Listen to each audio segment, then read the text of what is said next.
the realm of Tathagata's boundless compassion, where the Dharma wheel turns ceaselessly, the Diamond Sutra emerges as a radiant jewel, sharp as Vajra, cleaving through the delusions of samsara, spoken by the Blessed One, Shakyamuni Buddha, in the presence of Subhuti, and an assembly of monks.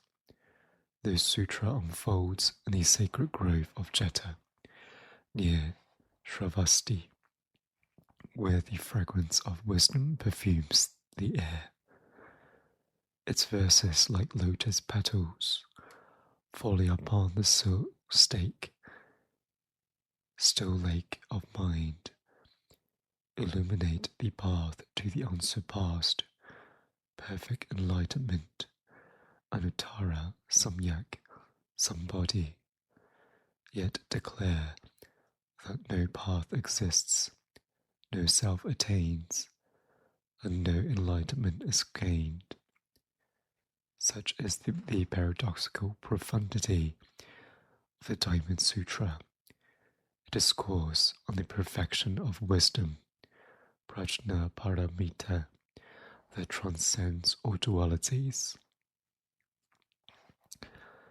The sutra begins in the simplicity of daily life, where the Tathagata, adorned with the 32 marks of a great being, partakes of alms and rests in meditative equipoise. Subhuti, the elder disciple, arises from the assembly, his mind alight with reverence, and poses a question that pierces the veil of conditioned existence. How, O Blessed One, should a bodhisattva, a great being, abide in the mind of awakening, bodhicitta? How should they subdue their thoughts and progress on the path to liberation? The Buddha, with eyes like the boundless sky, responds, not with a linear doctrine, but with a teaching that dances like a flame in the wind, elusive, radiant, and all-consuming. He declares that a bodhisattva vows to lead all sentient beings to nirvana, yet understands that no being truly exists to be led, for all phenomena are empty of inherent existence, svabha. This is the heart of the Diamond Sutra, the interplay of vow and emptiness, compassion and wisdom, form and formlessness. The Tathagata proclaims, all dharmas are marked by emptiness. They neither arise nor cease, are neither defiled nor pure, neither increase nor decrease. This is the doctrine of shunyata, the voidness that is not mere negation, but the luminous absence of self-nature in all phenomena. The sutra's language, poetic and recursive, circles around this truth. The self is not a self, the world is not a world, and even the Dharma is not the Dharma. Yet within this emptiness, the bodhisattva acts with boundless merit, offering compassion to illusory beings in an illusory world. The Buddha employs metaphors as radiant as the moon's reflection on a still pond. He likens phenomena to a dream, a bubble, a shadow, a dewdrop, or a flash of lightning. Transient, insubstantial, yet vividly perceived. To grasp them as real is to cling to the mirage of samsara. To see them as empty is to wield the diamond blade of wisdom.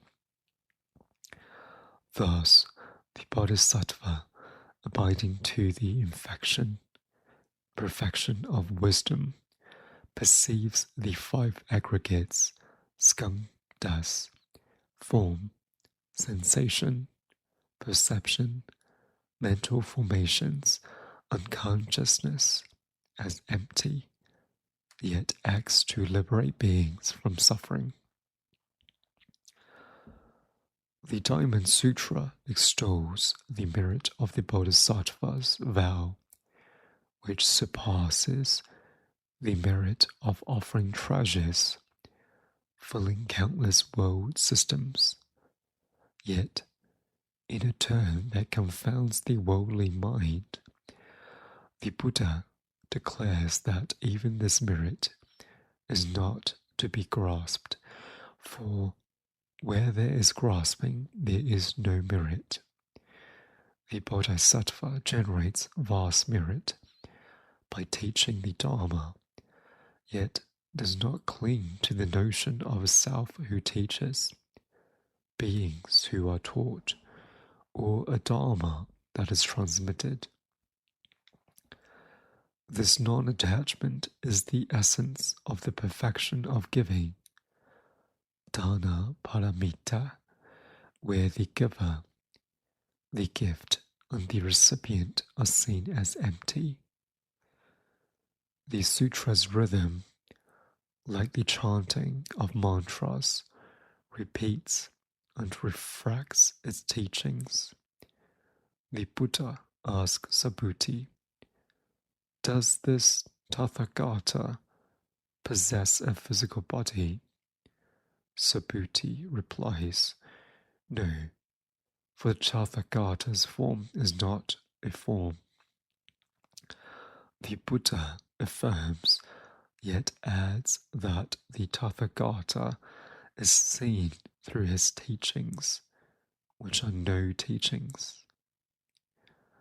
This interplay of affirmation and negation dissolves the duality of existence and non-existence, revealing the middle way that transcends extremes. Central to the Diamond Sutra is the teaching of non-abiding, aprathisthita, where the Bodhisattva's mind rests neither in samsara nor nirvana, neither in attachment nor aversion. The Buddha instructs the mind should abide nowhere, yet give rise to thoughts of compassion. This non-abiding mind is the ground of the Bodhisattva's practice, free from the fetters of I, mine, or other. It is the mind that sees all beings as equal, yet tirelessly works for their liberation, knowing there is no liberation to attain. The sutra's abstruseness shines here as it challenges the practitioner to hold two truths simultaneously: the conventional reality of suffering beings and the ultimate reality of their emptiness. The Bodhisattva, like a ferryman crossing the river of samsara, carries beings to the farther shore, yet knows there is no river, no ferryman, and no shore. This is the perfection of wisdom, sharp as a diamond, cutting through the illusion of duality. In a moment of sublime paradox, the Buddha declares that even the Dharma, the raft that carries beings across the ocean of suffering, is impermanent and empty. In the future, when this sutra is recited, even a single verse, immeasurable merit arises, he says, yet adds. The Dharma is like a raft to be abandoned once the shore is reached.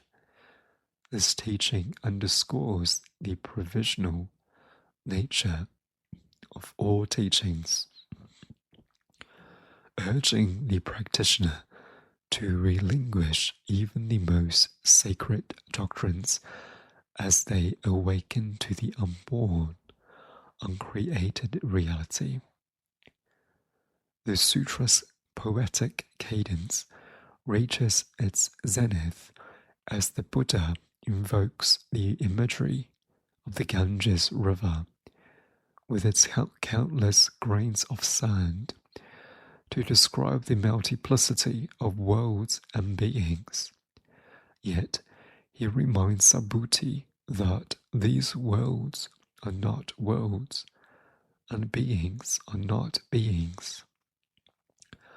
The vastness of samsara is thus both affirmed and negated, a dance of form and emptiness that leaves the listener in awe of the Tathagata's wisdom. The Diamond Sutra concludes with a vision of the Bodhisattva's fruition, not as a destination, but as a ceaseless unfolding of compassion and wisdom. Those who uphold, recite, or teach the sutra plant seeds of merit that ripens across lifetimes, yet they do not cling to the notion of merit or fruition. The Buddha's final verses, like a thunderclap in the silent void, resound. All conditioned dharmas are like a dream, a phantom, a bubble, a shadow, like dew or a flash of lightning. Thus should they be contemplated. With these words, the assembly, led by Subhuti, rejoices, their minds alight with the Dharma's radiance.